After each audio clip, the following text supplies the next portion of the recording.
Hello, this is Karen Johnson with another in the series of Proctor's history videos. We're trying to preserve the history of Proctor's, which is so important to Schenectady, and give you a great variety of information about Proctor's. Today is October 30th, 2015, and we have as our guest Ann Parillo, who is a very well-known TV impresario in her own, but a volunteer at Proctor's and some other things. So, Ann, I thought maybe you could tell us a little about your career, because I just find it interesting how you transitioned. Well, it's kind of funny because people do say to me, people that know me now think I've been doing this all my life. Well, as you know, I'm a pharmacist. I've taught at the College of Pharmacy. I owned my own business. I worked at Sterling Drug. I was a consultant for Sterling Drug when they opened up their plant out in Kansas. I don't know, I've worked with the Medicaid Surveillance and Utilization Review looking for fraud. I've worked with the New York State Board of Pharmacy. Currently, I'm on the New York State Board of Physical Therapy as a public member. So, yeah, I do a few things. That's my background. It's obviously organization and high-level energy were important there. But at some point, you became a volunteer at Proctor's. Yes, I love Proctor's, first of all. I mean, I grew up with Proctor's.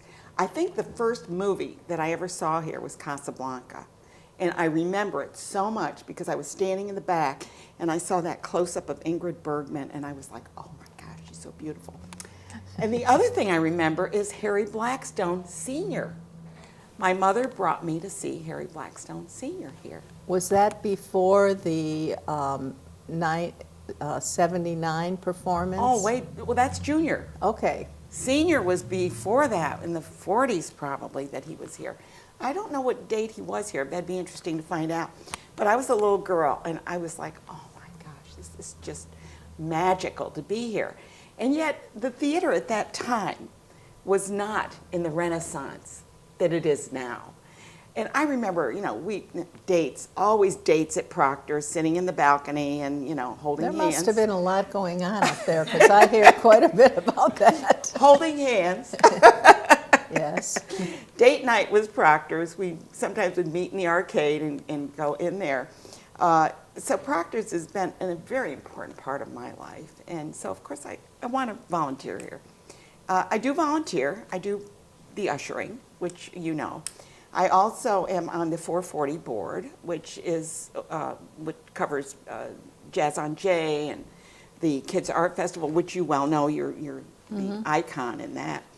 And so I do that. And originally, when the iWorks Theater came in, I became the coordinator for all of the volunteers for the iWorks. And it was very nice. They gave me a Volunteer of the Year award for that, which was really sweet.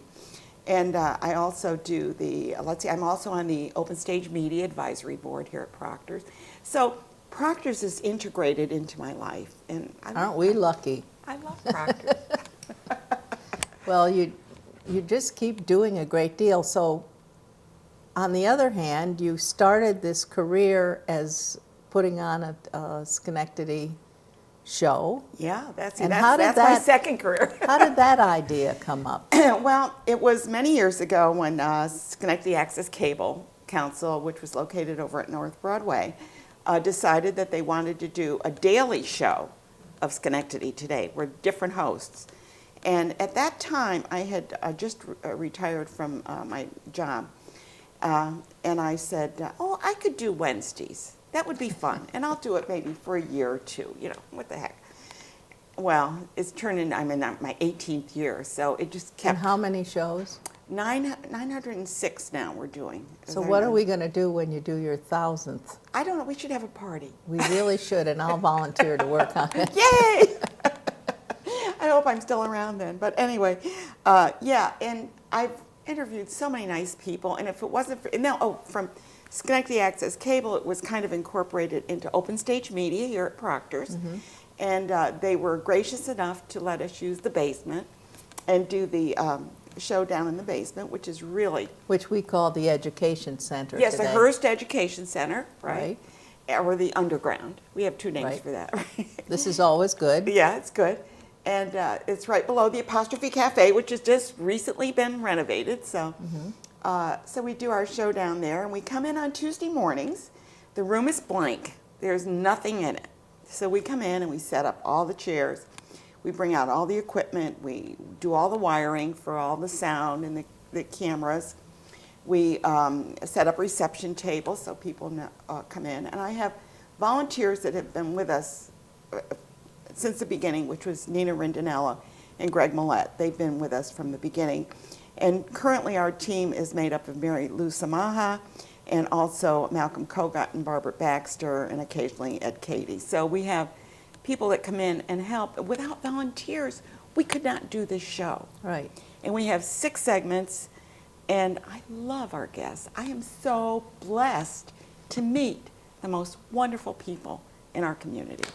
So talk about a few of the guests that have been very memorable in your... Well, I think Ed Kaczynski was really a very, very interesting interview. I did a half-hour interview with him. And of course, he talked about his brother and what happened in that whole case. It was very touching. I've interviewed a lot of people, and it's hard when you say to pick out what your best interviews are. I think the most interesting one is when I had alpacas on the show. Were you here that day when the alpacas? No, but how did you get them into the building? Well, it's funny because they did bring in, there were 3 alpacas, and these alpacas were gorgeous, gorgeous animals. And we have, they took photos of them getting off the little trailer that they brought them in. They brought them into Proctors. Now, we filmed downstairs. So you have to bring 3 alpacas downstairs. I don't think that they do stairs very well, although maybe they do, I'm not sure. And so they put them in the elevator. They came down, we did the show, and we had some kids on the show that day. The kids just loved them, petted them, and people took pictures with the alpacas, really great. So I had them on first, because with animals, you want to get them on first and out because you never know. And we had made sure that there was no droppings around for Proctors to clean up. So they finished the interview, which was wonderful. And then they left, and I'm doing my next interview, and I'm hearing a commotion over by the elevator. But I don't want to look, like this and see what's going on. So I'm sitting there, and I'm wondering, what the heck is going on? And I'm hearing, come on, push a little. And I'm going, what is going on? Turns out the alpacas came down the elevator. After that experience, they did not want to go back into the elevator. So they would not go in. It took them a half hour to push, cudgel food. I don't know what they did, but they finally got them in. But we heard afterwards that many of the employees that came in, when those elevator doors opened and they saw 3 alpacas there, they were quite stunned. So that's so typically you would have 6 segments. And it could be a band, which is more than one person. Yeah. And it could be one person. Could be one, a performer. It could be a theater group. It could be someone talking about issues of the day. It could be health issues. It could be disability issues. I cover it all. This coming week we're going to be talking about lung cancer and the awareness of that. We've done breast cancer, domestic violence. So it's not just all fun and games, but it is a lot of fun and games. That's good. So when you plan let's ask this question first. How many people approach you and want to be on the show? I would say I get about 2 a day, which means I am booked out. I have bookings out through November of 2016. Wow. Because people want to make sure that they're on the schedule. And they have some event or some reason. They know want to that be on every a year they certain have date. the Armenian festival is at a certain date, and they want to make sure they get on. So and they've got to plan ahead, and I don't hold any dates. So until you say, yes, I'm confirming, then you have the date. But sometimes I'll send out the same date to 10 different people, and then one person will take it, and then 2 weeks later somebody says, well, I want that date. And I say, I'm sorry, you didn't confirm it, So it's first come, first serve. And I try and balance the show as well. So not only am I allowing people to be a guest on the show, I have to kind of look at the show as it's developing to make sure. Sometimes it might be kind of a musical theme or maybe a health theme. So I kind of want to look at things to put it together. So since I produce it, I have to do all that work as well as all the background and all the guests too. So talk a little bit about the backup of newsletters and things you send out to the You're getting those. Yes. But you have quite a communication system I that do. isn't on the TV. It's Right. Well, one of the things I do is I, first of all, send out a newsletter, or I post a newsletter to the web that tells about all my guests. Because I believe if you're coming on my show to talk about a very special event, it shouldn't just be that snippet on the air. If I can give you more exposure, that's what I do. So it goes on to the web. Besides the web, I will also put it on Facebook after your appearance. So there'll be a picture on Facebook, and I have 2 Facebook pages, my personal and Schenectady Today. And then I include the entire write-up and update it if something new came in. So that way, people are getting, they use the phrase more bang for the buck, but that's, a military term, but I use it too, because I try and give my guests as much exposure as I can, because I'm a volunteer. Most of these people on the show are volunteers, and they want to get their messages out, and that's all I try and do. I'm a conduit. Do you have any idea how many people watch your show? Well, there's no way of knowing, but I do know that I have a large following on Facebook. I meet a lot of people on the street, which is funny because somebody will come up to me and start talking to me like they know me. And I'm, my mind is going, do I know them through, Greg runs Singles Outreach. Do I know them through there? Do I know them through my pharmacy community? Do I know them from when I taught at the college? So my mind is doing this Rolodex thing. And finally I have to say, I'm sorry, I can't remember your name. And they go, oh, you don't know me. I just watch you all the time. Well, isn't that wonderful? So you've had to learn a lot of technology to really do this. It's as best as I can. have you had any help with that, or you just keep going going and as far it as develops? Computer technology, I was teaching computers in 1980 at the College of Pharmacy. Way ahead of most people. Way ahead of the curve, and it was basically we were teaching our students how to keep patient profiles and how to look for drug interactions, drug-drug interactions, drug-food interactions. So this was kind of secondhand to me to kind of go on. I must have learned, I don't know how many word processing programs, because my colleague kept buying new WordStar, all these new ones, until Microsoft came in with theirs, and we're there with that. Kind of took the whole thing over. So I'm pretty adept at Access and Excel and all of the programs, because I keep all of my data, including every one of my guests. I have a database. And I can tell you, I can go to your page and find out every date that you've been on the show. How's about that? Well, you do, and so you have your newsletter, but when a person is on the show, they get 2 or 3 individuals. Yeah, I start sending out reminders 4 weeks ahead. The first one says, remember, you're on the show, because I do book out 4 to 6 weeks out. So remember you're on the show and start thinking about it. The second one will say a little bit more till it comes to the last one, which I tell them kind of what to wear and make sure there's a collar for the microphone. I do all of that every week. Like today, we're filming on a Friday. I will be sending out 4 reminders as soon as I get home to the groups. And I also have to make up groups of emails so that everyone involved in that show gets that email. So technology-wise, I'm always revising and making sure I got that all put together. Well, there's an awful lot to it. And meanwhile, while you're getting the guests ready, you have your crew sitting across from you, and they're doing things like taking pictures of your guests. Yeah. Making sure the names are spelled correctly. Correct. I mean, there's a tremendous amount of work that goes into this. Yeah. Well, if you look at most television shows, hey, next time you watch a television show, take a look at those credits rolling. Now, I've told Greg, I want credits rolling that says producer Ann Parillo, host Ann Parillo, technical advisor Ann Parillo.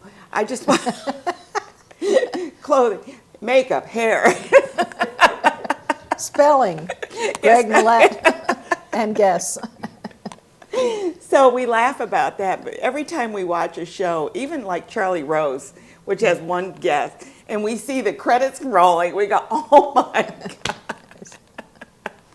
Now, you also, besides the interviews, you have the between the interviews Breaks, the break. breaks, yeah. And a lot of that, I noticed, is you have been out videotaping community events. Absolutely. Yeah, we try, like with Kids Art Festival, I recently personally did an interview with Mr. Wilson that just had an exhibit over at the Folklore Society. It was a great, and I kind of did it from behind the camera because I didn't have anybody else. So I videotaped that, and then we used it for breaks, and we also put it on the web, so anybody that wants to see it can take a look at that as well. And besides all this, just listening to you, you have a very active social life. I mean, you'll be talking about how you went to Glens Falls to see a certain play, or Albany, or... Yeah, do you have any time left over to just sit and... Not hardly. I also am, because I graduated from the Albany College of Pharmacy, I'm on the President's Advisory. So they have focus groups and things, so I'm involved with that as well. I usher only at 4 places. Proctors, Cap Rep, Schenectady Light Opera, and Civic Players. So I get to see all the plays, so that's kind of fun. And not only that, but I'll try and get over to the Albany Civic Theater to see their plays, or the Circle Theater Players, or so. We're lucky we got you for this interview. I had you on my calendar. That's good. Yeah. Well, it's a very interesting life, that is for sure. I have been blessed. I really have. You know, Karen, you have too as well. And I know that your heart is in Schenectady. And one of the things, I brought it because it was just kind of fun. I'm in touch with Mayor Ducey. Okay. And we kind of communicate. And I, send him a few paper clippings and things like that, just to kind of, because he used to do Frankly Speaking, and I've known him through that as well. And he wrote a note to me saying how much he loved Proctors. And I just wanted to share that with you, that he felt that he was, really part of making this all happen, saving Proctors and making sure that Proctors continues. And I'm waiting for that 100th anniversary. Yeah, 2026. What is it, 26, right. Won't Yeah. be too long No, it before won't be. our building has a 100-year Yeah, anniversary. yeah. Because we have the building, the corporation, and it's a whole bunch Axe of different is things. the other Axe. corporation, yeah. But what did he just told you that he was... Yeah, he said that at the time that they were thinking of just turning it over to the bank as a foreclosure, and that he felt, he went to the city council and the mayor at that time, because he was not a mayor at that time. He was the mayor at the time the city took the building for taxes. Yeah. And so he said that he was he felt that he was instrumental, as well as many others. Right. And there were so many that worked on this. And that's the exciting story to me. It wasn't just one leader. It wasn't. It was the whole community kind of Came rising together. up. Yeah, and we were so fortunate because F.F. Proctor, when they built Proctors, he felt that this was really his landmark building, because he had one in Troy and he had 50 of them all over. But he felt that this was real, and he really loved Schenectady. And he wanted to invest in that. So we were very fortunate. And we're lucky that it's the remaining theater, and it's so spiffy now. We've Spiffy, look at that theater. Hey, go in there. If you haven't been to Proctor's, get yourself over there. Take one of those seats. And one of those rows is H.H. Tell us about H.H. Hal Holbrook bought the whole row, didn't he? Since J.J. is next to it, and I, and B.B., then H.H. may not be Hal Holbrook. Oh, okay. But Hal Holbrook did, at one time, Yeah, I know. buy some seats, He which did, was yeah. an effort, and it was quite exciting to So have we him have there. people who come into our theater, I'm sorry. No, into you should say Proctor's. that. It's everybody's. It's everybody. They see this and they go, ooh and ah.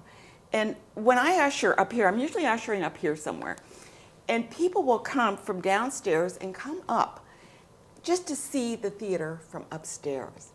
And fortunately, because I interview the people from the historical committee of Proctors, I get to know a lot. So I become like a docent up there, telling people a little bit more about the theater, about the the wonderful fall marble that's up there. And it's just so much fun because people are just so thirsty for knowledge about this wonderful building. And so keep it up, you guys. Well, you're helping give it to us, and you mentioned, what show number are you on right I'm now? 906, I think, is coming up. 906. Yeah. We didn't really have a party for 900. So. Yeah, we did. You know what? The mayor gave me a proclamation, Mayor Oh, McCarthy. very good. And he named October the 29th, no, not October, September 29th, we're in October now, September 29th as Schenectady Today Day in Schenectady. Yay! That's Thank good. you, Mayor McCarthy. Okay, well, Ann, it's been such a pleasure to Yeah. have you here Well, today. thank you so much for inviting me. Find out what's going on in your life, and I feel like I need to have a rest now because there's so much, but you and Proctors have been very intertwined, and that's only been to Proctors' benefit, so Yeah. thank I you love very Proctors. much. I love it. And I love Open Stage Media. Thank you so much. Okay. Well, thank you all for watching. This is Karen Johnson, and you are watching one in a series of historical tapings for the Proctors Historical Committee. The date of our taping today is October 30th, 2015, and we appreciate your interest in Proctors. Thanks.